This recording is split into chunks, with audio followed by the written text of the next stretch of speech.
Todo cambia porque Medjugorje, la Virgen, en nuestros 40 años ha dado muchísimos mensajes, pero realmente se pueden resumir en 5 piedras. Allí le llaman las 5 piedrecitas de Medjugorje, ¿no? Que es el arma contra tu Goliat, ¿no? Y estas 5 piedras se resumen en la siguiente manera: el rosario, que se debe rezar con el corazón; la Eucaristía; la lectura cotidiana de la Biblia; el ayuno y la confesión mensual. Vamos a ir una por una. No sé si alguien quiere comentar algo, si seguimos adelante. Bueno, el rezo del rosario. El rezo del rosario hay que rezarlo con el corazón. ¿Y cuántas veces se oye decir que rezar el rosario es aburrido, es de antiguos, lo hacía mi abuela? Eso es una oración que es muy monótona. Os diré que la oración es la comunicación entre Dios y el hombre, y la oración es un templo en el que esa paz se establece. Sin oración no hay verdadera paz, y la oración es realmente esa comunicación con lo divino. Es verdad que la Virgen ha recomendado el rezo del rosario tanto en Lourdes como en Fátima, y ella siempre ha venido a estos lugares con el rosario en la mano.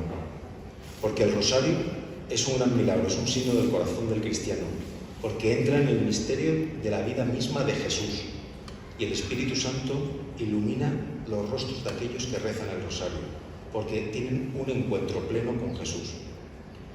De verdad que es la razón por la cual mi corazón nunca siento que repita ni 50, ni 100, ni 1000, ni 10.000 veces el Dios te salve María, porque realmente en cada Dios te salve María es un encuentro con Jesús, es un nuevo encuentro con Jesús, es estar cerca de Jesús, porque el rosario mucha gente piensa que es mariano, y yo os diría que no, que el rosario es cristocentrista, porque lo que te hace es vivir plenamente la vida con Jesús.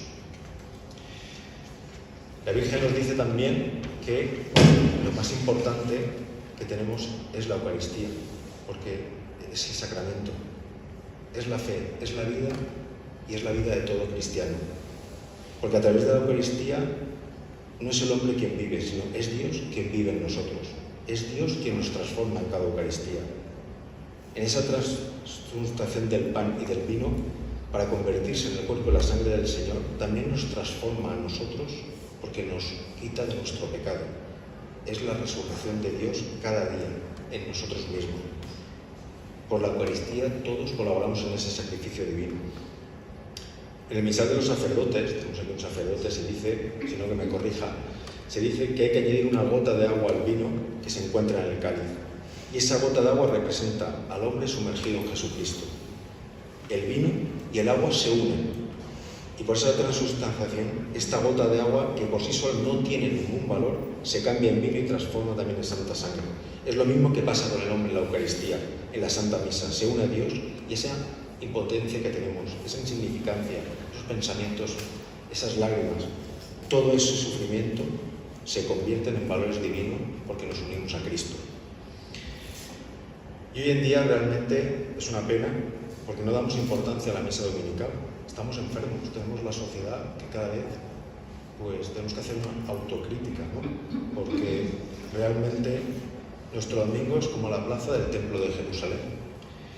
Se consagra a veces al deporte, a la televisión, al cine, a las salidas, a las largas comidas familiares, a la pereza matutina que es domingo, qué rollo tener que madrugar y ir a misa. Y el domingo se ha convertido en el sinónimo de relajación, de no hacer nada, de tentaciones diversas.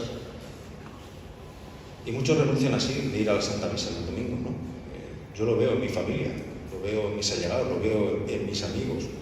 Y esos instantes de comunidad y de poder compartir la Eucaristía que anuncia esa maravillosa experiencia que tuvieron los peregrinos de Maús, ¿no? Nuestro corazón ardía mientras Él nos hablaba en el camino. ¿Cómo vamos a perdernos ese milagro? Mucha gente dice, no he ido a Medjugorje, no hace falta que vayas a Medjugorje. El mayor milagro lo tienes en cada Eucaristía, en la iglesia, en tu parroquia. Cada día nuestro Señor nos está esperando en el sagrario y se produce el mayor milagro del mundo. No necesitas ir a Medjugorje.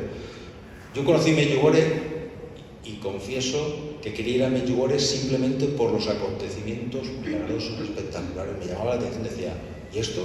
¿Cómo es posible? ¿Esto será verdad? ¿Esto qué? Me llevaba a la curiosidad. Y tardé casi 10 años, ¿no?, en ir a Medjugorje. Y cuando ya me di cuenta que eso no era lo importante, empecé a vivir realmente la experiencia de Medjugorje. Y la experiencia de Medjugorje la tenéis en cada una de vuestras parroquias, porque la Virgen lo que quiere es esa conversión en el corazón, ese volver a Dios. Y ese volver a Dios lo podemos encontrar en cada sitio, porque también he visto mucha gente que ha ido a Medjugorje, y lo importante no es ir a Medjugorje, sino lo importante, en todo caso, es esa catequesis que puedes aprender en Medjugorje, de tenerla allá donde estés, de vivir esos mensajes día tras día donde estés y de transmitirlos, que es ese mensaje de amor, ese mensaje de vivir los sacramentos, de cambiar, de convertir en familia. No voy a salir del guión, sino la lectura de la Biblia. La Virgen también recomienda la lectura de la Biblia. La palabra de Dios es vida y no hay mejor manera que compartirla en familia. Coger la Biblia, ponerla en la parte más principal de nuestra casa, que sepamos leer la palabra de Dios, porque es el encuentro real con el Señor. Si no conocemos la palabra de Dios, ¿qué hacemos? ¿Cuántos de nosotros compartimos un poco de lectura con nuestros hijos, con nuestros familiares? ¿Cuántos de nosotros meditamos la Biblia cuando nos juntamos con los amigos? Nos chirría, parece algo extraño.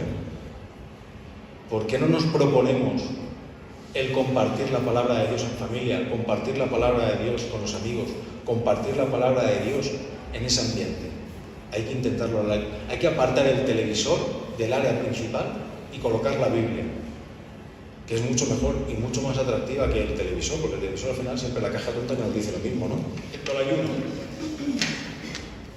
El ayuno es un camino milagroso para llegar a esa paz interior, y el ayuno cuesta, porque lo que te hace es aprender a renunciar, y renunciar por algo, y renunciar a beneficio del prójimo, renunciar a ti mismo, porque el hombre lo que llega a obtener a través del ayuno es una liberación interior.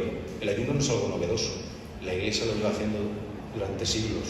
El ayuno es necesario porque lo que permite al hombre es superar su propio ego. La Virgen pide el ayuno a base de pan y agua, los miércoles y los viernes.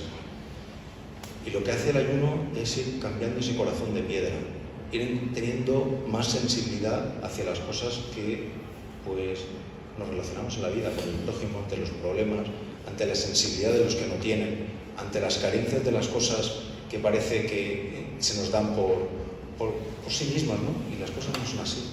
Y el ayuno va cambiando personalmente y va haciendo que encontremos un encuentro más personal en el Señor. Tiene que ser de una manera también querida. O sea, no es cuestión de decir, voy a ponerme a hacer ayuno. No, es un camino también de conversión, ¿no? que puede ayudar también a esos pasos. Uno de los puntos más importantes y que para mí más me emociona en Medjugorje es la confesión. Porque el pecado es el mal y el pecado conduce a la muerte.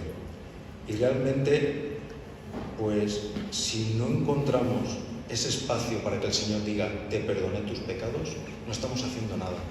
Mucha gente dice, bueno, yo no voy a ir al cura ese a confesarle mis chascarrillos. Yo no voy a decirle nada. No, estás muy equivocado. Porque el sacerdocio es un sacramento. Nace con la Eucaristía y es el don más grande que un hombre puede recibir. Es un don inmenso, es un signo. Y es verdad que el hombre es un sacerdote. Perdón, que el sacerdote es un hombre.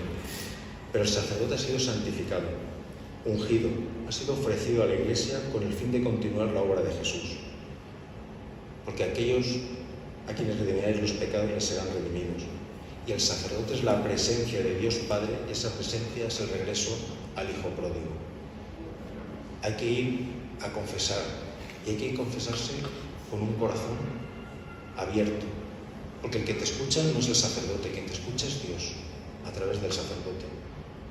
Y esa confesión va a cambiar, porque será Dios quien cambie en ti ese corazón que lo tenías de piedra. Mirad, Medjugorje se ha convertido en el gran confesionario del mundo.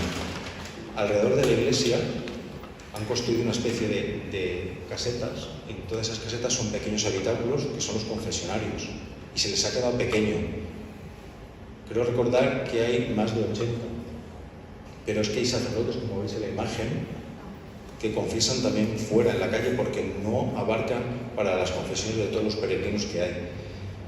¿Os acordáis antiguamente el cine que se daba la vuelta a la esquina, a las colas que había? Bueno, pues para mí es una de las cosas que más me maravilla de Medjugorje, porque son las 2 de la madrugada y hay gente haciendo cola para confesarse. Y ya no solo eso, sino sacerdotes decir, he recuperado mi sacerdocio por las confesiones que he vivido aquí en Medjugorje. Si alguien me pregunta qué es lo más maravilloso que has visto en Medjugorje, os diría la confesión. ¿Cuál es el mayor milagro que se produce en Medjugorje? La confesión.